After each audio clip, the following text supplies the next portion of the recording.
안녕하세요. 우리가 인생을 살아가면서 꼭 읽어봐야 할 철학 고전들이 있습니다. 그러나 철학 고전은 읽고 또 이해하는데 어려움이 따르는 것이 사실이죠. 그래서 이 코너가 탄생했습니다. 어려운 철학 고전을 쉽게 풀어서 대신 읽어드리는 철학 탐구 시간입니다. 오늘은 서양 철학의 발상지라고 할 수 있는 그리스 철학에 대해 진행하겠습니다. 그리스 철학하면 가장 먼저 떠오르는 사람이 소크라테스와 플라톤이 아닐까 한데요. 아시다시피 두 사람은 스승과 제자의 관계였고, 소크라테스의 철학은 플라톤의 저서를 통해 후대에 알려지고 있죠. 오늘은 플라톤의 대화편 중 알키비아데스를 진행하겠습니다. 책 제목 알키비아데스는 플라톤의 다른 대화편들처럼 어떤 인물의 이름입니다. 그는 기원전 450년에서 404년까지 생존했던 아테네의 정치가 웅변가입니다. 대정치가 페리클레스 가문의 명성과 부를 배경으로 성장을 했었는데요. 빼어난 외모와 언변으로 아테네 시민들에게 많은 인기를 얻었던 사람입니다. 펠레폰네소스 전쟁 중에는 조국 아테네와 스파르타 그리고 페르시아를 오가며 위험한 정치 외교적 도박을 하다 비극적인 최후를 맞은 풍운아입니다. 또한 소크라테스의 죽음의 원인을 제공한 인물로도 알려져 있습니다. 알키비아데스는 플라톤의 저술이 아니라는 소위 위작 논란에 휘말려 있습니다. 그런데 책을 읽어보면 그런 논란을 겪기에 충분하겠다는 생각이 듭니다. 그래서 저는 본문의 많은 부분을 편집하여 여러분이 편하게 독서할 수 있도록 작업했으니 참고하시기 바랍니다. 알키비아데스의 주요 내용으로는 훌륭한 지도자의 자질은 무엇인가? 훌륭한 지도자가 되는 길은 무엇인가? 자신을 알고 스스로를 돌보는 방법은 무엇인가? 같은 내용들로 채워져 있습니다. 등장인물로는 소크라테스, 30대 중반의 소크라테스가 등장합니다. 알키비아데스, 18세 전후의 청년으로서 아직 미숙한데 정치에 입문하려고 합니다. 대화 장소는 아테네의 어느 광장입니다.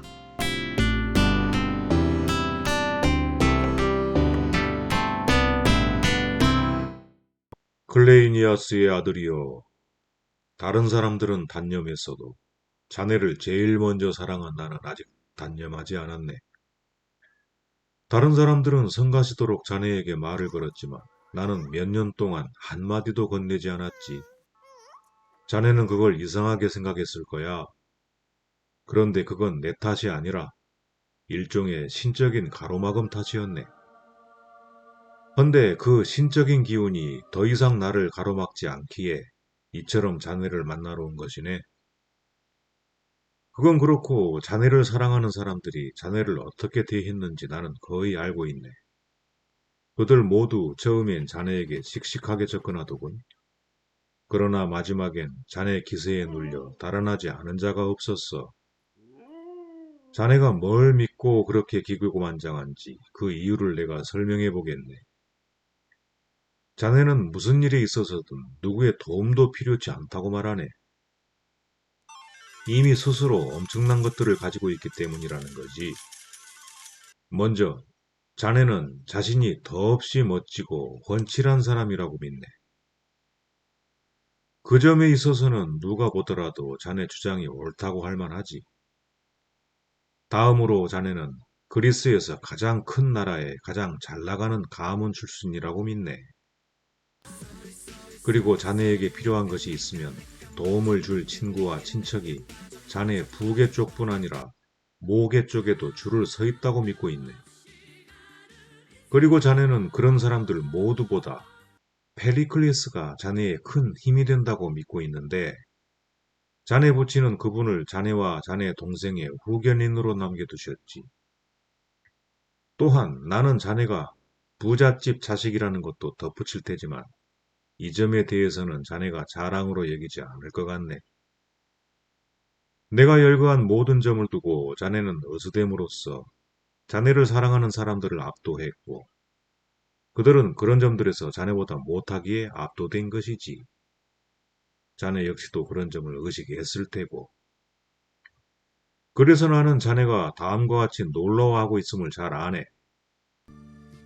도대체 이 소크라테스라는 사람은 무슨 생각을 품고 있기에 나를 향한 사랑을 놓지 않고 있으며, 무슨 희망을 품고 있기에 아직 달아나지 않고 남아있는 걸까 하고 말이네. 잘 알겠는데요, 소크라테스 선생님. 선생님은 제가 하려고 했던 말을 먼저 한 것뿐이라는 걸 모르시는 것 같네요. 실은 제가 먼저 선생님을 찾아가 이런 것들을 물어보려고 했었거든요. 도대체 선생님이 원하시는 게 뭡니까? 무슨 희망을 품고 있기에 제가 있는 곳이면 매일같이 나타나 성가시게 하는 겁니까 하고요. 저는 선생님이 매달려 있는 그 일이 도대체 뭘까 하고 정말 궁금해하고 있으니 그걸 알려주시면 기쁘게 들을 겁니다. 그렇다면 당연히 내 이야기를 열심히 듣겠군. 자네가 말한 대로 내가 품고 있는 생각이 무엇인지를 알고 싶어 한다면 말이네. 그럼 자네가 인내심을 갖고 들으려 한다고 보고 말하겠네. 그야 물론이죠. 말씀이나 해보세요. 먼저 이걸 유념하게.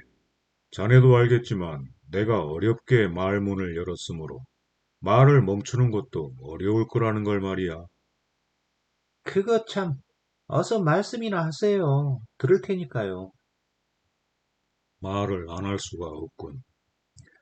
사랑을 구하는 사람들에게 딱딱하게 구는 사내에게 사랑하는 자로서 다가가는 것이 여간 힘든 일이 아니지만, 그럼에도 내 생각을 과감히 밝히지 않을 수 없게 되었네.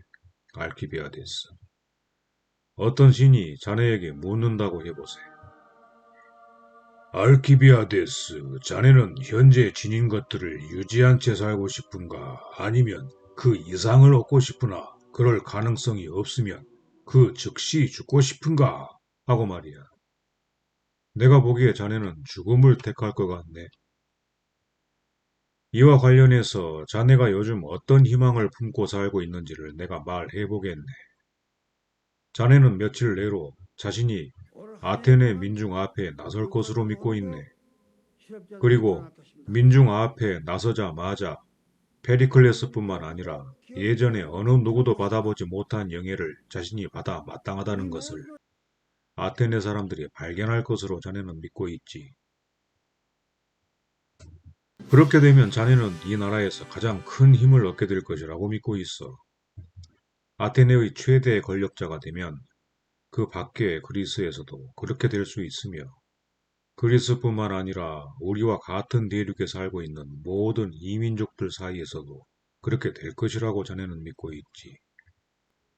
그런데 아까 그 신께서 자네에게 이르시길, 여기 유럽에서 힘을 얻는 건 마땅한 일이나 아시아로 건너가 그곳 일까지 간섭해서는 안 되느니라 하시며, 내가 보기에 자네는 그런 조건에서 사는 건 역시 내키 하지 않을 것 같네.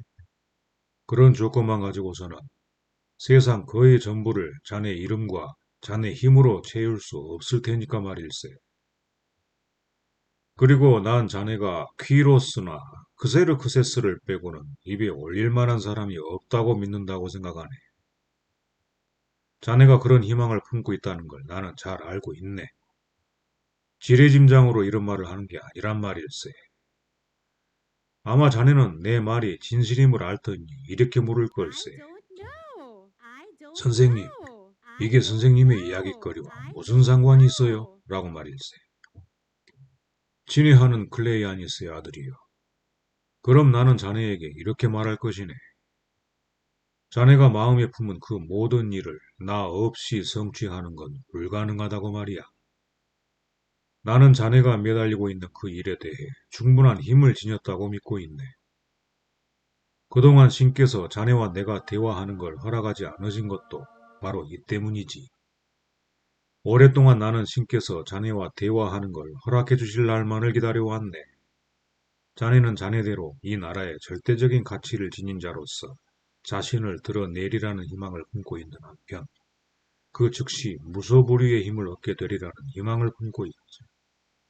그런데 나 역시도 자네처럼 다음과 같은 희망을 품고 있었네. 내가 자네에게 절대적인 가치를 지닌 사람이라는 것.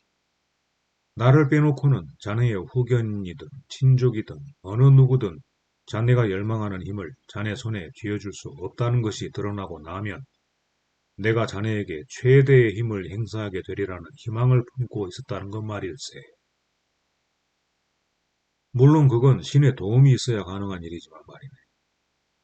생각해보면 자네가 지금보다 어리고 지금처럼 희망으로 가득 차기 전에 자네와 내가 헛되이 대화하지 못하도록 신께서 허락하지 않으신 것 같네. 그런데 그 신께서 이제 날 놓아주셨지. 이젠 자네가 내 말에 귀를 기울일 수 있게 되었으니까. 소크라테스 선생님, 선생님의 말씀을 듣고 보니 저는 지난날 아무 말 없이 저를 쫓아다닐 때보다 선생님이 더 이상한 분으로 보이네요. 하긴 그때도 사람들이 보기에 선생님은 이상한 분이셨죠. 그건 그렇고 제가 품고 있는 생각이 이런 것들인가 아닌가에 대해서는 선생님이 이미 판정을 내리신 것 같군요. 그러니 제가 부인한다고 해서 선생님을 설득할 수는 없을 것 같네요. 그건 좋아요. 제가 정말 그런 것을 마음에 품고 있다고 치자고요. 그런데 선생님이 없으면 안 되고 선생님을 통해야만 그것을 이루게 될 것이라는 건 무슨 말씀인가요? 선생님은 그 이유를 댈 수 있겠어요?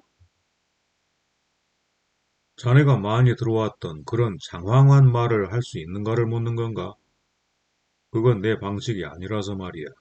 하지만 자네가 내게 사소한 한 가지 도움을 줄 수 있다면 그 이유를 자네한테 드러내 보일 수 있을 것 같네. 어렵지 않은 도움이라면 그렇게 하도록 하죠. 질문에 답하는 것이 어려워 보이는가? 어렵지 않죠. 그럼 대답해 보게. 물어보시죠. 자네가 품고 있다고 내가 말한 그 생각을 자네가 정말 품고 있느냐고 물어도 되겠지? 선생님이 그렇게 생각하고 싶다면 그렇다고 해두죠. 선생님이 무슨 말씀을 하려고 이러는지 알아보기 위해서라도 말입니다.